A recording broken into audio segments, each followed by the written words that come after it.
Mi presento, sono Mariangela Baldoni e sono la presidente dell'associazione Napoli Tour Incanto. La mia associazione si occupa di valorizzare la mia città che è Napoli e in particolare il suo patrimonio musicale che è la canzone napoletana.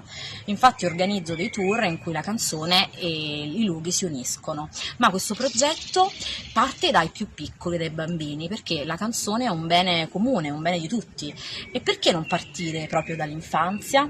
È per questo che nasce questo libro che si chiama Carosello Napoletano, la canzone napoletana per i piccoli. Un libro sicuramente, ma è anche un CD ed è anche un modo per avvicinare i bambini a questo immenso patrimonio che è la nostra canzone.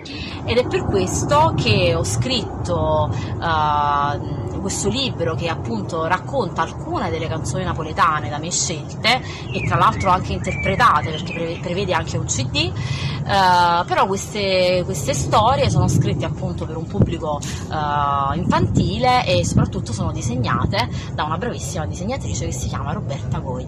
Supportate la nostra raccolta fondi e un contributo che renderà possibile la realizzazione di un sogno.